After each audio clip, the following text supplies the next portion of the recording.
ఆంధ్రప్రదేశ్లో ఎన్నికల్లో టీడీపీ కూటమి ఘన విజయం సాధించడంతో ఆ పార్టీ అధినేత సీఎం నారా చంద్రబాబు తెలంగాణపై స్పెషల్ ఫోకస్ పెడుతున్నారు. నెలకు ఒకసారైనా హైదరాబాద్లోని పార్టీ కార్యాలయానికి వస్తూ సమీక్షలను నిర్వహిస్తున్నారు. టీడీపీ ఆవిర్భావం తర్వాత మొట్టమొదటిసారి తెలంగాణ ఎన్నికల్లో ఆ పార్టీ పోటీ చేయలేదు. అయినా పార్టీ కేడర్ చెక్కు చెదరలేదన్న అభిప్రాయమూ ఉంది. ఇప్పుడు ఓవైపు పార్టీ బలోపేతానికి వ్యూహరచన చేస్తూనే మరోవైపు పార్టీలో చేరికలపైన కూడా దృష్టి పెట్టారు బాబు. ఆ క్రమంలో టీడీపీలోకి ముఖ్య నేతల చేరికలపై రకరకాల ప్రచారాలు జోరందుకుంటున్నాయి.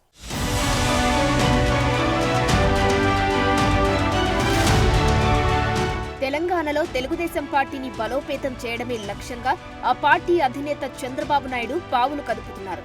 ప్రతి 15 రోజులకోసారి ఆంధ్రప్రదేశ్ నుంచి హైదరాబాద్కు వచ్చి ఎన్టీఆర్ ట్రస్ట్ భవన్లో నేతలు, ముఖ్య కార్యకర్తలతో ప్రత్యేక సమావేశాలు నిర్వహిస్తున్నారు.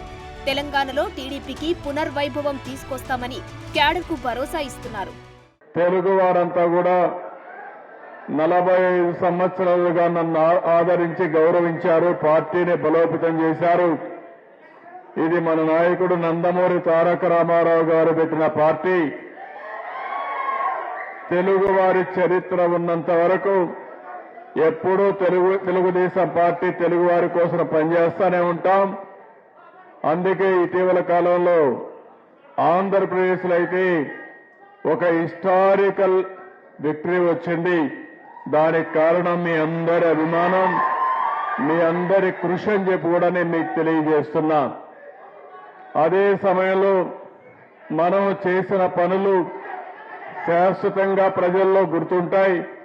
దాంట్లో ఏమాత్రం కూడా అనుమానం లేదు. భవిష్యత్తులో కూడా మళ్ళా తెలుగుదేశం పార్టీని ఇక్కడ అభివృద్ధి చేయాలని ఒక దృఢ సంకల్పంతో ఉన్నాం. అందుకనే మీరు చూస్తే ఈరోజు మొత్తం తెలుగుదేశం పార్టీ అడ్హాక్ కమిటీలు ఉన్నాయి. అన్ని కమిటీలు రద్దు చేసి కొత్తగా అడ్హాక్ కమిటీలు వేసి అదే సమయంలో మెంబర్షిప్ కూడా ఆన్లైన్ లో పెడతాం. అదే వారికి నేరుగా వచ్చి మిమ్మల్ని కలుస్తారు. మళ్లీ కొత్త మెంబర్షిప్ తయారు చేసి కొత్తగా ఎవరైతే యువరక్తం ఉందో ఆ యువరక్తంతో పార్టీని శాశ్వతంగా బలోపేతం చేయడానికి ముందుకు పోతామని చెప్పి కూడా నేను మీకు తెలియజేస్తూ, ఓవైపు పార్టీ బలోపేతానికి వ్యూహరచన చేస్తూనే మరోవైపు పార్టీలో చేరికలపైన సిబిఎన్ దృష్టి పెడుతున్నారు. ఆ మధ్య బీఆర్ఎస్ నుంచి గెలిచిన టీడీపీ మాజీ నేతలు చంద్రబాబుని హైదరాబాద్ లో కలిసినప్పుడు వారు టీడీపీలో చేరతారని పెద్ద ఎత్తున ప్రచారము జరిగింది.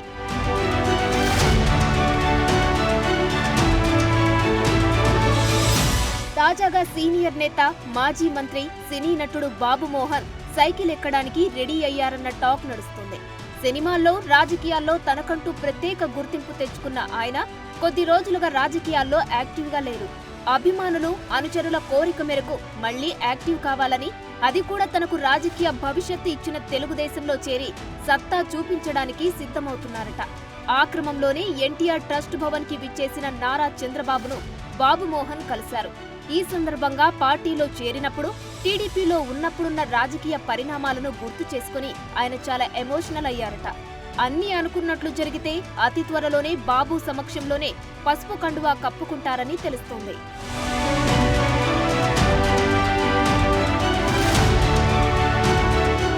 అధినేత ఈసారి ట్రస్ట్ భవన్ కు వచ్చే సమయానికి పార్టీలో చేరికకు ముహూర్తం ఫిక్స్ చేసుకుంటారన్న చర్చ కూడా నడుస్తుంది. ఇదే విషయాన్ని బాబు మోహన్ అనుచరులు, వీరాభిమానులు సైతం సోషల్ మీడియాలో పెద్ద ఎత్తున పోస్టులు పెడుతున్నారు. చిన్నప్పటి నుంచి నందమూరి తారక రామారావుకు వీరాభిమాని అయిన బాబు మోహన్ టీడీపీతో రాజకీయ అరంగేట్రం చేశారు. తొలిసారి మెదక్ జిల్లా ఆందోళ్ నియోజకవర్గం నుంచి ఎమ్మెల్యేగా పోటీ చేసి గెలిచారు. అంతేకాదు సాంఘిక సంక్షేమ శాఖ మంత్రిగా కూడా పదవి దక్కించుకున్నారు. ఆ తర్వాత 2004, 2009 ఎన్నికల్లో కాంగ్రెస్ తరపున పోటీ చేసిన దామోదర రాజనరసింహ చేతిలో ఓటమి పాలయ్యారు. అప్పుడున్న రాజకీయ పరిస్థితుల రీత్యా టీడీపీకి గుడ్ బై చెప్పి టీఆర్ఎస్ తీర్థం పుచ్చుకున్నారు. 2014లో ఇదే ఆందోళన నుంచి పోటీ చేసి రాజనరసింహపై 3291 ఓట్ల మెజారిటీతో గెలుపొందారు.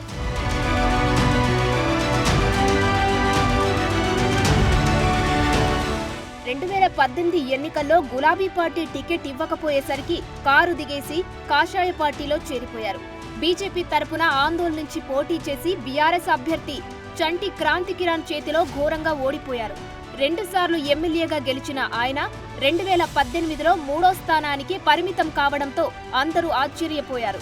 ఆ తర్వాత బీజేపీ హైకమాండ్తో పడకపోవడం, 2023 ఎన్నికల్లో టికెట్ ఇవ్వకపోవడంతో ఆ పార్టీకి రాజీనామా చేసి కేఏ పాల్ సమక్షంలో ప్రజాశాంతి పార్టీలో చేరారు.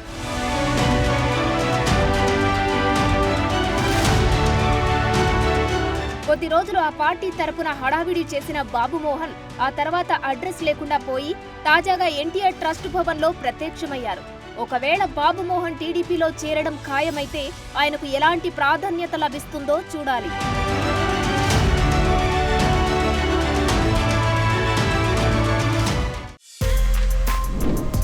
For more videos like this, subscribe Big TV channel.